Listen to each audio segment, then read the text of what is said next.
এবার মাসি পিসি দেখো, মাসি পিসি তারা নারী হয়েও শহরে যে শাকসবজি বিক্রি করেছে এবং বিরূপ পরিবেশ থেকে আল্লাদিকে রক্ষা করেছে, অর্থাৎ সাহসী ও বুদ্ধিদীপ্ত বৈশিষ্ট্য কিন্তু তাদের মধ্যে লক্ষণীয়। এখানে কি বলেছে, মাসি পিসি গল্পে চৌকিদার কে ছিল? চৌকিদার হচ্ছে কানাই চৌকিদার, কানাই চৌকিদার। মাসি পিসি গল্পে মাসি পিসি কি দিয়ে কানাইকে মারতে উদ্ধত হয়েছিল? সেটা হবে বটি আর দা। কি? বটি আর দা। মাসি পিসি গল্পের মূল উপজীব্য কি? সেটা দেখো, অনেক জায়গায় পুরুষতান্ত্রিকতা রয়েছে। তারপরে দেখো নারীর অসহায়ত্ব, মোস্ট অ্যাপ্রোপ্রিয়েট হচ্ছে নারীর অসহায়ত্ব। যদি নারীর অসহায়ত্ব না থাকে সেই ক্ষেত্রে তুমি এই যে এটা দাগাবে। নারীর অসহায়ত্ব যদি এটা না থাকে তাহলে তুমি এটা বেছে নিবা উত্তর। যে পুরুষতান্ত্রিক সমাজে নারীর অবমাননা, এটাও কিন্তু বলা হয়েছে যে পুরুষতান্ত্রিক সমাজে নারীর অবমাননা। পুরুষতান্ত্রিক সমাজে নারীর অবমাননা। পুরুষতান্ত্রিক সমাজে নারীর অবমাননা ফুটে উঠেছে। মাসি পিসি গল্পে কানাই মাসি পিসিকে কোথায় যেতে বলেছিল? সেটি হচ্ছে কাছারি বাড়িতে। কোথায়? কাছারি বাড়িতে যেতে বলেছিল, যাতে মাসি পিসি চলে যায় আর এই পাশে আল্লাদিকে তারা নিয়ে যেতে পারে। এই উদ্দেশ্য ছিল তাদের। মাসি পিসি গল্পে পাতা শূন্য গাছে উড়ে এসে বসেছিল কে? শকুন। যেটার ব্যাখ্যা লাগবে সেটা তৎক্ষণাৎ ব্যাখ্যা দেওয়া হচ্ছে। বুড়ো রহমান কোন গল্পের চরিত্র? এই জন্য চরিত্রগুলো একটু ভালোভাবে পড়তে হবে। এটি হচ্ছে কি? মাসি পিসি গল্পের চরিত্র বুড়ো রহমান। কাঁথা কম্বলটা চুবিয়ে রাখি জলে, কি জানে কি হয়, কখন কি হয়, এটা উক্তিটি ছিল হচ্ছে পিসির উক্তি, ছিল পিসির।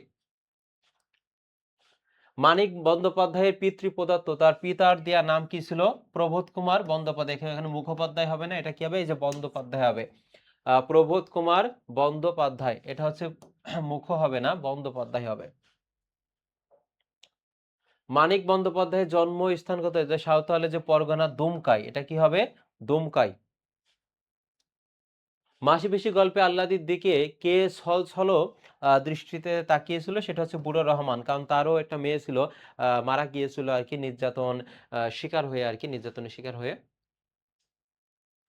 কি বিক্রি করে, দেখো কি বলেছে, কি বিক্রি করে মাসি পিসি যোগুকে, মানে যোগু হচ্ছে আল্লাদির স্বামী ছিল, সে আল্লাদিকে অনেক নির্যাতন করেছে। বলেছে কি বিক্রি করে মাসি পিসি যোগুকে ভালো মন্দ 10টা জিনিস খাইয়েছে, অর্থাৎ ওই গল্প অনুসারে সেটা হচ্ছে ছাগল বিক্রি করে। কি বিক্রি করে? ছাগল বিক্রি করে। তারপরে দেখো, মাসি পিসি গল্পে চায়ের দোকান কোথায় অবস্থিত? যে কোন জায়গায় অবস্থান করছে ব্যক্তি বা হচ্ছে বস্তুর ক্ষেত্রে এ ধরনের প্রশ্ন আসে। সেক্ষেত্রে দেখো পুলের কাছে। কোথায়? পুলের কাছে। দুজনে মিলে কাজ করছে যেন একজন করছে, অর্থাৎ মাসি ও পিসি। সাধারণত মাসি ও পিসির মধ্যে যে সম্পর্ক থাকবে ভালো, এটা কিন্তু ভাবা যায় না তেমন, কিন্তু তাদের মধ্যে ছিল। মানে বিরূপ পরিবেশ থেকে আল্লাহকে রক্ষা করার দায়িত্ব কিন্তু তাদের উপর বর্তিয়েছিল। সেক্ষেত্রে এখানে দেখো এই মাসি পিসি, সেটা কি হবে? তাদের মধ্যে বোঝাপড়াটা ভালো ছিল, বোঝাপড়া। পরের প্রশ্নটি দেখো, মাসি পিসি গল্পে কানাই কার চৌকিদার? সঠিক উত্তর হবে এটা দেখো, কর্তা বাবুর। কি হবে? কর্তা বাবুর। বুড়ো রহমান কার মাথায় খড় চাপিয়ে দিয়েছিল? অর্থাৎ বুড়ো রহমান, যার কথা বলা হয়েছে মাসি পিসি এই গল্পে, সে হচ্ছে বাহকের মাথায়। কার মাথায়? বাহকের মাথায়, যে বহন করে নিয়ে যাচ্ছে তার মাথায় খড় চাপিয়ে দিচ্ছিল।